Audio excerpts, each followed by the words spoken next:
The year was 1858. Abraham Lincoln, a little-known lawyer, challenged Stephen Douglas, a powerful senator, to a series of debates. The topic? Slavery. These weren't your quick sound bites and flashy graphics debates. These were intellectual brawls, each lasting 3 hours. Newspapers devoured every word. The nation was captivated. Fast forward to 1960. John F. Kennedy, youthful and charismatic, faced off against Richard Nixon, experienced but recovering from illness. This time, the stage was television. Millions watched. Those who listened on the radio thought Nixon won. But on the screen, Kennedy's confidence and charm stole the show. This, my friends, was a turning point. Television had ushered in a new era of political theater, but the essence remained the same. Debates weren't just about policies. They were about character, about temperament, about who you, the voter, trusted to lead.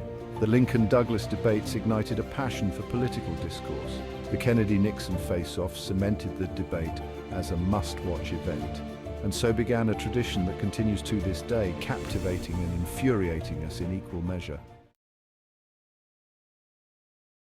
So why do we watch? Is it the thrill of the unknown, the possibility of a gaffe going viral? Or maybe it's deeper than that. Perhaps we crave authenticity. In a world of carefully crafted sound bites and social media spin, debates offer a glimpse behind the curtain. We see candidates unscripted, under pressure. Their true colors might just bleed through. Or maybe it's the drama, the raised voices, the pointed fingers, the zingers that leave us gasping for air. Let's be honest, there's a certain entertainment value to watching politicians spar, but beyond the spectacle, there's a yearning for connection.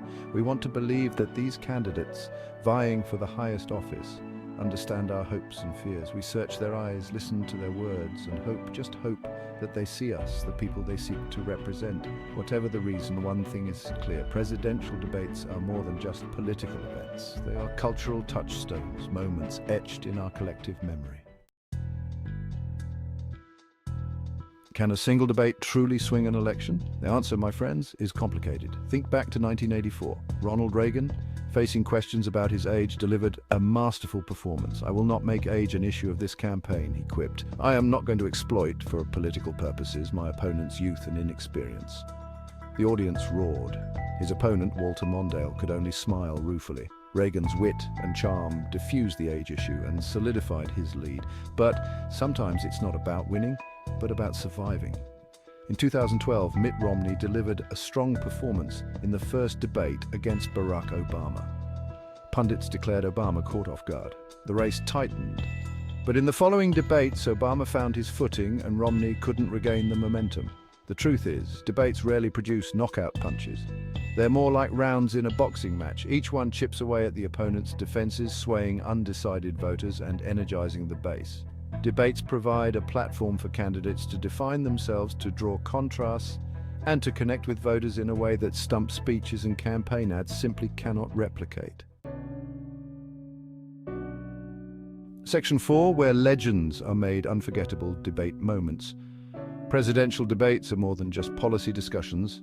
They are theaters of high drama, where memorable moments unfold and become etched in our collective memory. These debates are not just about the words spoken, but about the emotions, the body language, and the unscripted reactions that reveal the true character of the candidates. These moments transcend the political. They become part of our cultural lexicon, replayed endlessly and debated fiercely. They are the instances that define elections, shape public opinion, and sometimes even alter the course of history.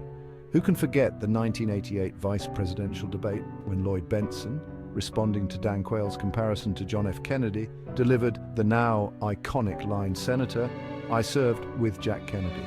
I knew Jack Kennedy." This moment was not just a sharp retort, it was a masterclass in debate strategy, instantly shifting the momentum. Jack Kennedy was a friend of mine. This statement added a personal touch, making the audience feel the weight of Benson's words. "Senator, you're no Jack Kennedy," the audience gasped. It was a moment of high drama, a verbal knockout that left a lasting impression. Quayle seemed to shrink before our eyes. His reaction was a mix of shock and defeat, a visual representation of the power of Benson's words. Benson's deft handling of the situation cemented his place in debate history. It was a moment that showcased his experience and composure under pressure. Then, there was the 2000 debate between George W. Bush and Al Gore. This debate was filled with its own memorable moments, but none more so than Gore's non-verbal cues. Gore's sighs and exasperated expressions, intended to convey frustration with Bush's answers, were perceived by some as condescending.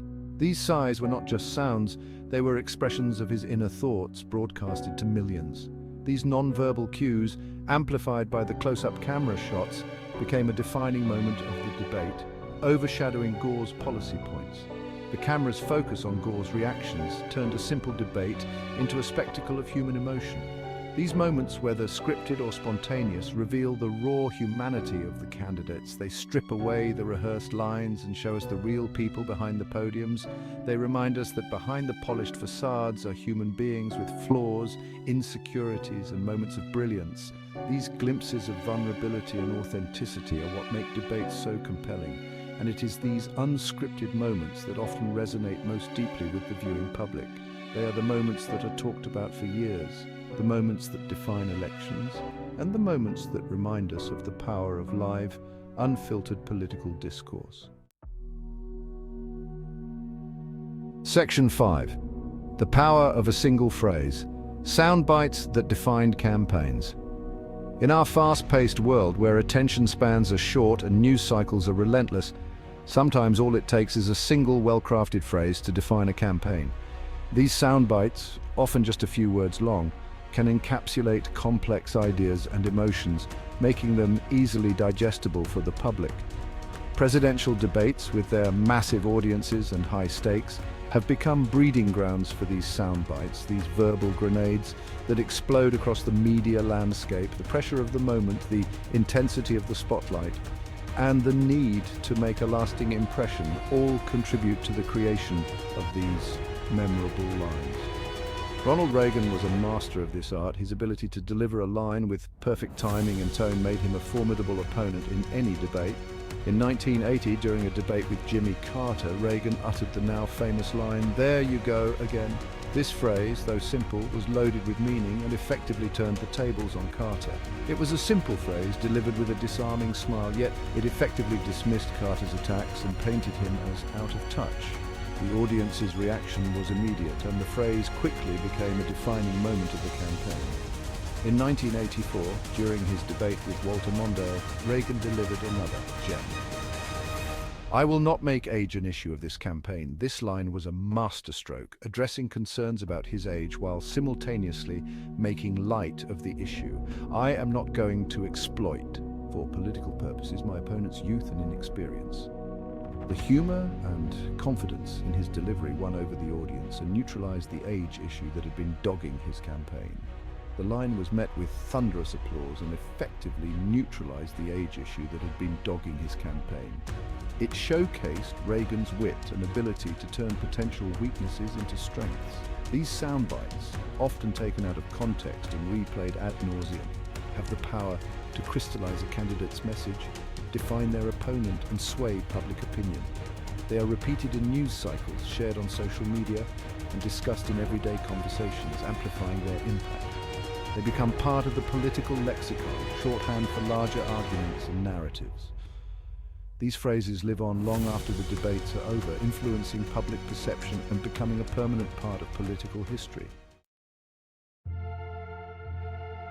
Section 6. The illusion of hindsight. Would we really change the past? It's tempting, isn't it?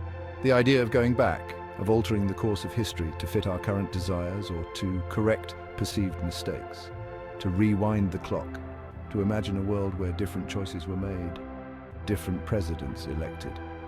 It's a tantalizing thought, one that has fueled countless books, movies, and what-if scenarios. But the past, my friends, is a foreign country. They do things differently there, and the context of those times is often lost on us today. They do things differently there. The norms, the values, the very fabric of society was different, making it nearly impossible to predict the outcomes of altered events. Let's say, for argument's sake, that Nixon had won in 1960. Would the trajectory of American politics have shifted dramatically? Would the Civil Rights Act have passed? Or would it have faced even greater resistance? Would the Vietnam War have ended differently? It's impossible to say. The complexities of war and politics are such that a single change can have unforeseen consequences. The butterfly effect of a single election is vast and unpredictable. One small change can ripple outwards, affecting countless lives and events in ways we can't even begin to imagine. Or imagine a world where Al Gore had become the 43rd president instead of George W. Bush. How different would our world be today? Would 9/11 still have happened? Would the policies and decisions leading up to that day have been different? Would the wars in Afghanistan and Iraq have been avoided? Or would they have taken on a different form, perhaps even more devastating? These are questions with no easy answers. The past is a web of interconnected events, each influencing the other in ways that are often beyond our comprehension. The truth is, we can't undo the past. We can't go back and change what has already happened. We can learn from it, yes. We can analyze the decisions made, the paths taken and not taken, and use that knowledge to inform our future choices. We can study the decisions made, the paths taken and not taken. We can understand the context and the reasons behind those choices. But to believe that we can simply rewind the tape and get a different outcome is an illusion, a dangerous fantasy. It ignores the complexities and the interconnectedness of historical events. The past is our teacher, not our prisoner. It offers lessons, not chains. Let's honor it, learn from it, but let's not be chained to it. Let's use the wisdom of hindsight to build a better future, rather than being trapped in the endless cycle of what-ifs.